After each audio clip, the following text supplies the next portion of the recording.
ನೀವು ನನಗೆ ಸ್ಕ್ರ್ಯಾಚ್ ಬಗ್ಗೆ ಸಾಕಷ್ಟು ಕಲಿಸಿದ್ದೀರಿ. ಕೋಡಿಂಗ್ನಲ್ಲಿ ನಾನು ಮುಂದೆ ಏನು ಕಲಿಯುತ್ತೇನೆ? ಉದಯ್, ಇಂದು ನಾವು ಸ್ಕ್ರ್ಯಾಚ್ ಇವೆಂಟ್ಗಳನ್ನು ಕಲಿಯುತ್ತಿದ್ದೇವೆ. ಹಾಗಾದರೆ ಒಂದು ಮೋಜಿನ ಹುಟ್ಟುಹಬ್ಬದ ಪಾರ್ಟಿ ಇವೆಂಟ್ನಂತೆಯೇ ಅಲ್ಲವೇ? ಕೇವಲ ಹುಟ್ಟುಹಬ್ಬದ ಪಾರ್ಟಿ ಎಂದು ಹೇಳಲಾಗದು. ಹುಟ್ಟುಹಬ್ಬದ ಪಾರ್ಟಿಗಳು ನಿಜ ಜೀವನದ ಇವೆಂಟ್ಗಳು. ಸ್ಕ್ರ್ಯಾಚ್ ಇವೆಂಟ್ಗಳು ಕೋಡಿಂಗ್ನಲ್ಲಿ ವಿಶೇಷವಾದುದು. ನಾನು ಕೆಳಗೆ ಹೆಚ್ಚು ವಿವರಿಸುತ್ತೇನೆ. ನಾನು ನಿನ್ನನ್ನು ಒಂದು ವಿಷಯ ಕೇಳುತ್ತೇನೆ. ಶಾಲೆಗೆ ಮೊದಲು ನೀನು ಪ್ರತಿದಿನ ಏನು ಮಾಡುತ್ತೀಯಾ? ನೀನು ಆ ಪ್ರತಿದಿನದ ವಿಷಯಗಳನ್ನು ಪಟ್ಟಿ ಮಾಡಬಹುದೇ?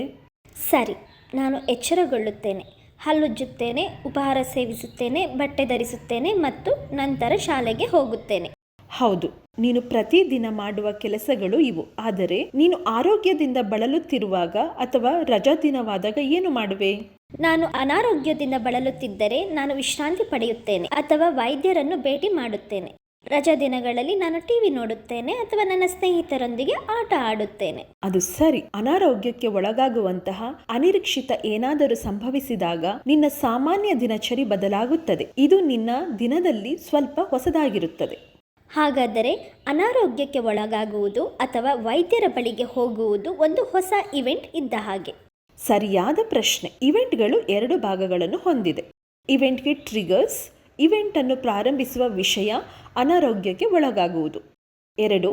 ಟ್ರಿಗರ್ ಆದ ನಂತರ ತೆಗೆದುಕೊಂಡ ಕ್ರಮ. ಅದರ ನಂತರ ನೀನು ಏನು ಮಾಡುತ್ತೀರಿ? ವೈದ್ಯರ ಬಳಿಗೆ ಹೋಗುವುದು.